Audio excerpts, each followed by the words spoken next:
Today's topic is going to be dealing with the spirit of Jezebel and witchcraft. I would not be bringing this subject to your minds if not for the fact that these things have infiltrated churches.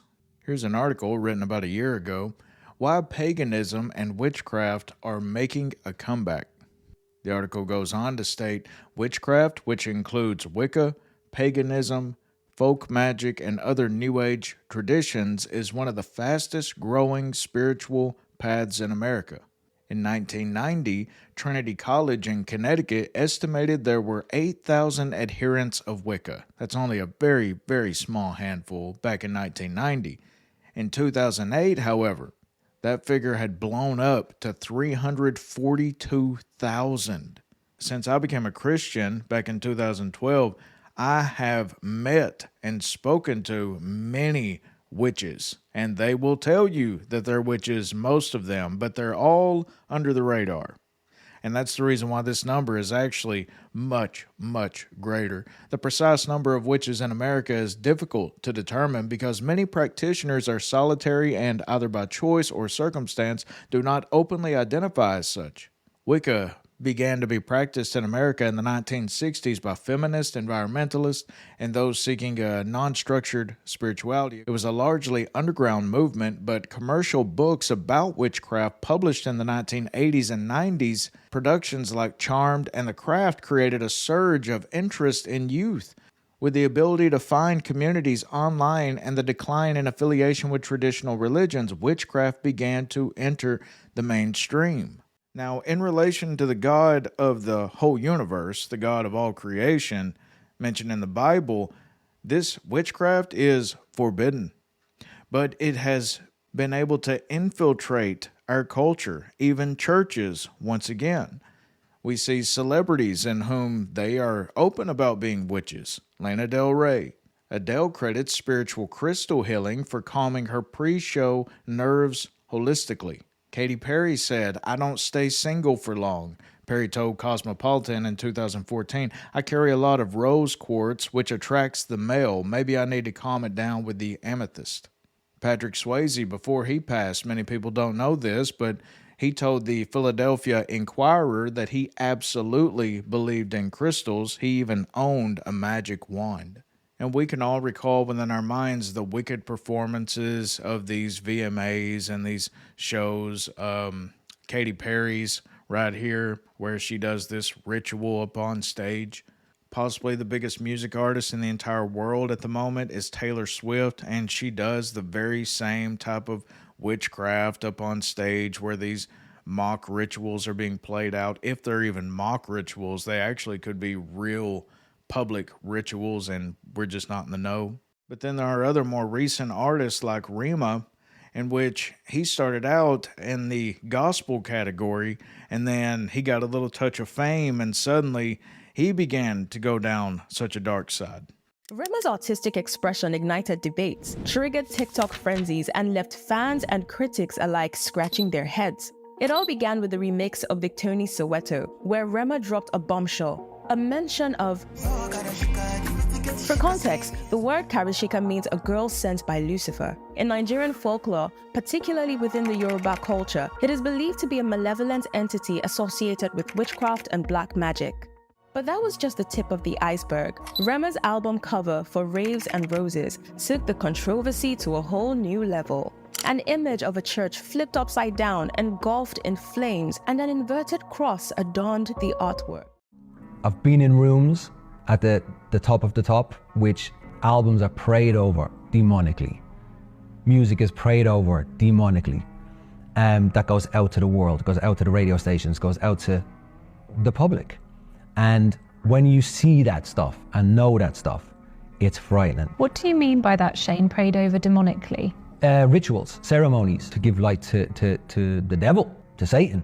It's a satanic music industry. If you look at what the music is today, the industry is today, for all your Sam Smiths to your Dojo Cats to your Beyoncés, they are so demonic, it's unbelievable. and we can't, it's in front of us. It's something that we kind of go, oh, it's just music, but it really isn't. It's absolutely taken over the world, taken over our children, and taken over everything that's coming to the times of world crisis.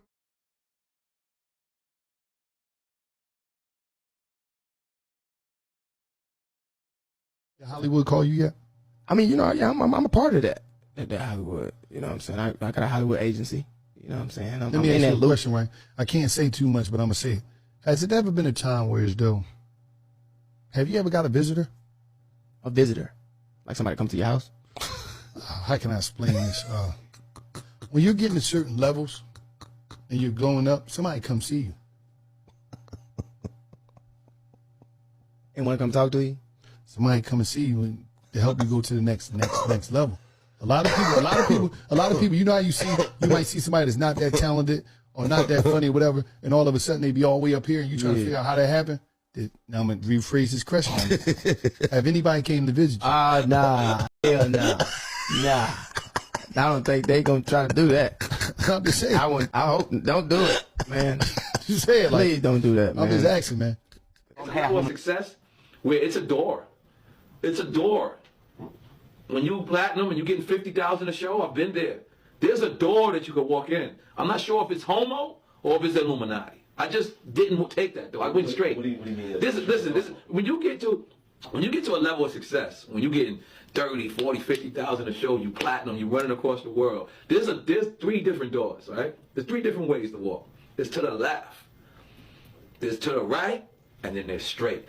Straight is you're on your own. Let's see if you continue this success, young man. Okay. Let's see if it was all about your skills, young man. Let's really see that. Okay. And you went straight. To the right, I'm not sure if that's the homo right there. And then it's to the left, I'm not sure if there's some sacrifice going on right there. I'm not sure because I went straight. But I was offered these doors. And we all know the very popular witchcraft-related shows like The Witcher and movies like The Witches. And there's also Witch Talk on TikTok. It's an entire genre built within TikTok for witches. So this has just blown up since The Craft came out in the 90s. Now, this should come as no surprise to us in whom know our Bibles, because we know that in the last days that it starts to become like the days of Noah, the darkest days in the history of man. And throughout the Bible, this is not very much mentioned, but it was so forbidden. Witchcraft was so forbidden in Israel that in the Old Testament, being a witch was a death sentence. Therefore, anyone desiring their consultation would have to seek them out.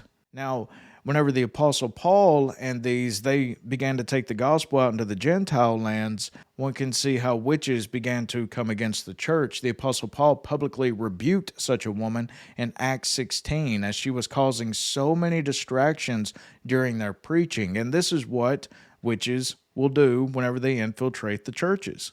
Here's another article, Witchcraft in the Church. A number of converted witches, that means former witches that are now Christians, they're going about the country today warning that Satanists and practicing witches are infiltrating the church, especially charismatic churches.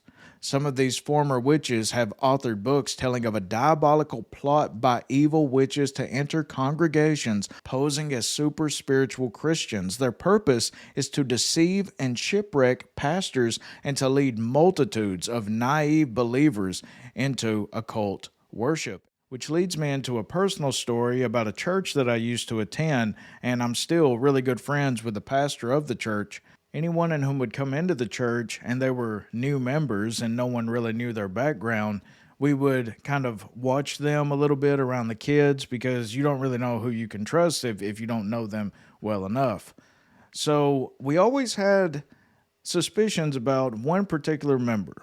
And the pastor would tell me and others within the church to keep an eye on him whenever he was around the kids because he had an occult background. After a time, we all became friends with him. He was one of the nicest fellas that you could ever meet. You know, he'd be the first one to give you a hug, and he would he'd tell you about his week, and he seemed very transparent about all things. But there was always sort of a mystery about the fella. All seemed well and good until one day, the pastor, he just got through with his sermon, and he was given an altar call. This is whenever the pastor says, does anyone desire to be saved? Does anyone want to call out to the Lord, give your heart to the Lord, whatever, whatever the pastor would say. Now, this is a moment during the end of the service whenever everyone has their heads down, so no one's really looking around except the pastor. And the pastor will say, just lift up your hand if you'd like to give your heart to the Lord today. Well, this one little boy in the very back row, he was raising his hand at that moment, and suddenly the mysterious gentleman that everyone had been a little suspicious about, especially the pastor, he nudges him, and he tells him to put his hand down. And it was at that moment that red flags just flew up all over the place for the pastor. And he said, I'll pretty much have nothing else to do with him. We're going to try to now get him away from the congregation. Come to find out, a few months later, one of the women in whom the mysterious man had dated, she came back and told the pastor, she said, if you knew the things that he did in secret, you would never allow him around your church members. But, in front of us, he seemed like the nicest guy that you could ever meet. Yet, in secret, these people will communicate with other spirits. So do be on the watch for any and all snakes that may be trying to infiltrate your church, because this is what the devil will command of them. You can't tear it down from the outside. They'll infiltrate it, and from the inside try to corrupt it and tear it down. A little bit of leaven it the whole lump. Which brings me to my next subject at hand, and that is this Jezebel spirit. So you'll have to watch out for these in whom have ulterior motives, like these witches, warlocks, whatever they wish to call themselves, Wiccans, whoever it may be. You should be on the lookout for those, but also certain women that have a Jezebel spirit. And these are they in whom they may not practice witchcraft, and most of the time they'll even claim to be outright Christians, and how they love God, they've been saved for 20, 30 years, whatever. But they go after married men within the church. They go after the young Christian guys within the church. They'll even commit adultery with people within the church, and it's through this that the Jezebel spirit begins to work. In the book of Revelation, Jesus actually warns one of the churches early on in Revelation 2:20 about this Jezebel spirit. He says, notwithstanding, I have a few things against thee, speaking to the church, because thou sufferest, or allow, that woman Jezebel, which calleth herself a prophetess, meaning a Christian in our terms today, to teach and to seduce my servants to commit fornication and to eat things sacrificed unto idols. Now, in modern vernacular, this is once again a Christian who, whether knowingly or unknowingly, will lure certain members into sin. But just for a quick background, where does this name Jezebel come from? Well, it's from a queen in the Old Testament.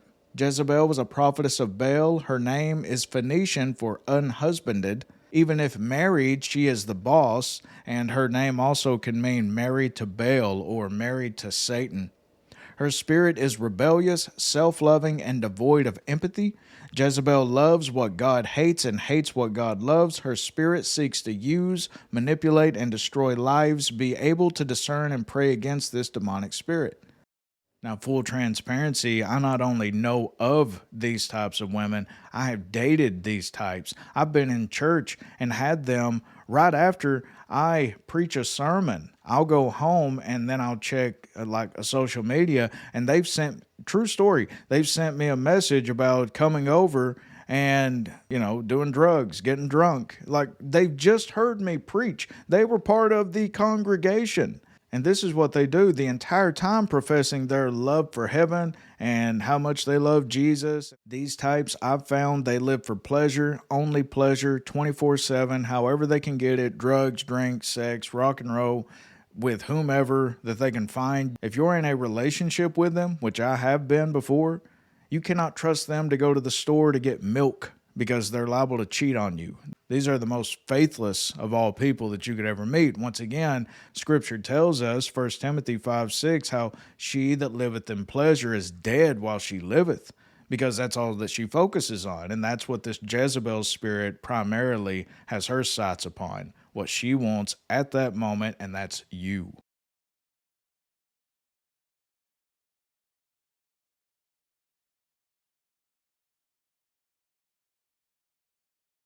In Isaiah 47:12, we read this: Stand now with thine enchantments and with a multitude of thy sorceries, wherein thou hast labored from thy youth. And that word sorceries there is mentioned also for the end times, but it has become so prevalent that in Revelation 18 we read, For by thy sorceries were all nations deceived. Now, what is this word sorceries? In the Greek, it is pharmakia, or medication. It's where we get pharmacy, and it goes hand in hand with magic. This is what they'll use, drugs, in order to make the magic more. And this is the reason why I say LSD and DMT and mushrooms, all of these things, and even cocaine, marijuana, these things can be used in order to open up one's consciousness to the spirits that surround them. A few years ago, I was actually speaking to a witch and one of my ex-girlfriends. They came to visit me. It was the very first time I'd ever met the witch, and I had drugs, so we began to do drugs. And once we did those, the witch mentioned that we should go outside and start shooting guns in the woods. You see, that's how the demonic realm will do. They'll make something incredibly dangerous, like being high at 3 in the morning, pitch dark outside in the middle of the woods with guns. They make that seem fun. But really, in all actuality, what's going to happen? You're probably going to wind up shooting something, or shooting one another, or shooting yourself. But anyway, I shut down that entire notion, and then she mentions playing with a Ouija board. And right at that very moment that she mentioned a Ouija board, this is a true story, we heard a pop in one of the other rooms, and it startled all of us. For a moment, I kind of thought somebody might be trying to break in or something, like this was all a setup. Of course, I was high. But we go out, and I noticed that it was a picture, the only picture that I can recall ever hanging up on any wall, and it was one in which my aunt gave to me, or my mom, and I think it was my aunt's or something, but it was a picture of Jesus walking on water. It actually fell at random off the wall for no reason whatsoever that you could see in the physical, right after this witch mentioned playing with a Ouija board. And suddenly she starts saying, after she notices that it's a picture of Christ that fell, she starts walking around the room. Oh, they're here, you know.